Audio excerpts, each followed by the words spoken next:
السلام عليكم الاخوان والاخوات، من الجميع يكون بخير وعلى خير كديما.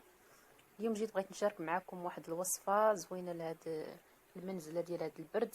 الناس بزاف متصابوا بهذا البرد هذا، خصوصا البرد اللي كيضرب في الصدر، اللي تكون موراه بحال هكا الكحه ولا كيكون الرواح. المهم هاد الوصفه هذه انا كنضربني البرد ودرتها، قلت علاش ما نشاركها مع الاخوان والاخوات للافاده. كما كتشوفوا المقادير اللي فيها هنا الحبه السوداء اولا الصانوج، كنطحنوه مزيان حتى كيطحن.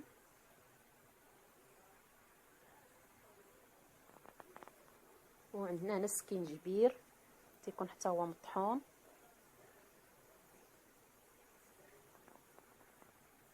وكنحتاجوا العسل الحره، وغادي نحتاجوا واحد الكاس ديال الحليب،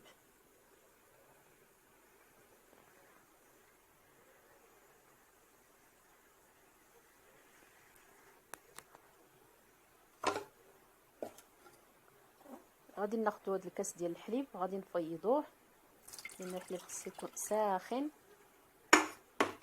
من بعد ما كيسخن يفيض،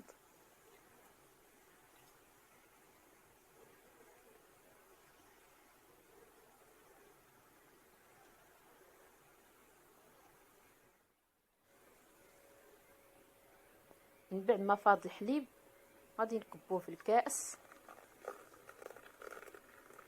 ضروري يكون الحليب ساخن، ونخليوش يدفى.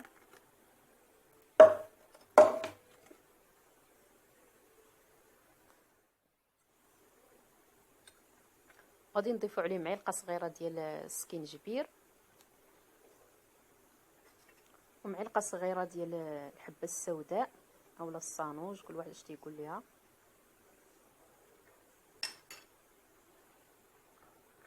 غادي نحتاج واحد المعلقه كبيره ديال العسل الحره. اللي ما عندوش العسل الحر يقدر يستغنى عليها، ولكن من الاحسن تكون العسل الحره كاينه.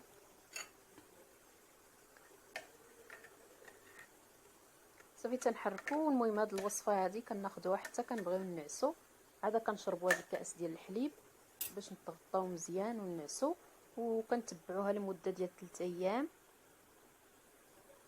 راه زوينه وكتعطي النتيجه.